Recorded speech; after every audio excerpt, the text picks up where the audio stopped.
Este vídeo é para os camaradas bolcheviques do Brasil.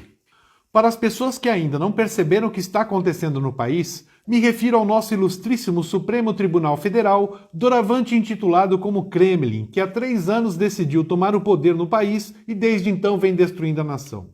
Nesta semana, 2 notícias importantes vieram do Kremlin. O camarada Alexandre de Moraes determinou, sem que exista uma lei para isso, que qualquer brasileiro que fizer críticas às urnas eletrônicas será perseguido, grampeado, vasculhado e encarcerado. Ele não admitirá, enquanto for dono do país, que uma eleição seja questionada, mesmo que as evidências de pilantragem e fraude sejam gritantes. Sendo assim, podem me incluir na lista de procurados, pois a eleição será obviamente fraudada em 2022. É impossível que mais de 50% dos eleitores escolham a corrupção, a ladruagem e a roubalheira. A outra notícia parte do camarada Barroso, que já está providenciando calar seus opositores políticos. Para tanto, enviou um ofício ao proprietário do Telegram, solicitando censurar, derrubar contas, quebrar sigilos e vasculhar mensagens, sem mandado específico, sem crime e sem lei que o permita. Segundo o camarada Barroso, é preciso combater as fake news na fonte. O camarada Barroso, recentemente, também emitiu uma determinação proibindo o retorno de brasileiros à sua própria pátria, se não estivessem vacinados, com base em uma lei que não existe.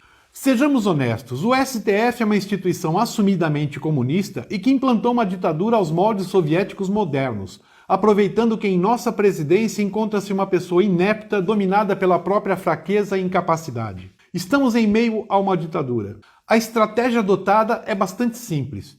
Tudo que eles fazem, por mais absurdo que seja, é sempre em benefício do Estado de Direito Democrático. Do outro lado, tudo que você faz em desacordo com o que deseja o Kremlin faz de você um criminoso, fascista, antidemocrático que deseja tomar o poder à força e, portanto, deve ser eliminado de circulação, tanto nas redes sociais como fisicamente. Exatamente como o regime soviético fazia.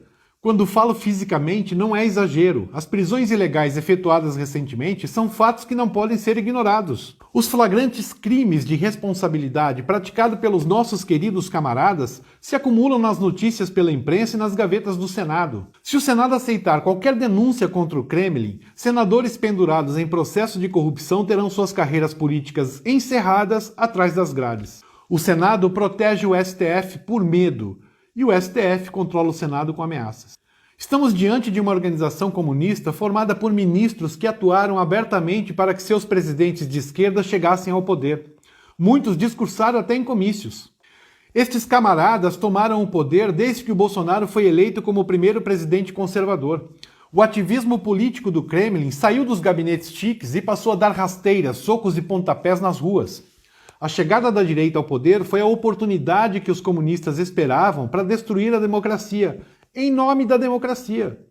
Processos que foram julgados pelo STF contra políticos e presidentes de esquerda levaram anos para serem concluídos. Atualmente não é possível abrir um jornal sem ler que o mesmo STF, que não consegue julgar um caso em 21 anos, determina prazos de 24, 48 e até 72 horas para que o presidente responda a uma acusação qualquer sem fundamento. Renan Calheiros, por exemplo, possui incontáveis inquéritos no Kremlin, cujos ditadores parecem esquecer de conduzi-los até o final. São décadas que tais inquéritos deslizam suavemente naquelas gavetas gourmets, sem qualquer avanço. A cada ano sorteiam um desses inquéritos e promovem o seu arquivamento alegando falta de provas ou simplesmente a prescrição, sem o menor constrangimento. Em nossa democracia, não podemos exigir do Kremlin que ele responda em 24 horas porque está soltando seus políticos corruptos de estimação e devolvendo a eles a chance de roubar o nosso dinheiro.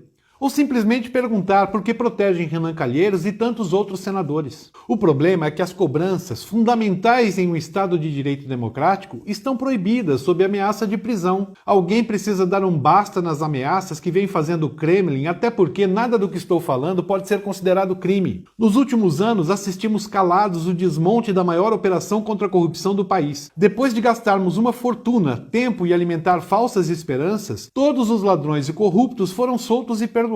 Alguns já estão voltando para a política. O nosso próximo presidente será um ex-presidiário colocado no cargo pelo STF. Para eles não há nada de errado nisso. Aliás, em muitas das delações premiadas da Lava Jato, os nomes dos camaradas apareceram várias vezes. Esta quadrilha que manda no país hoje possui um passado nada ilibado como o cargo exige.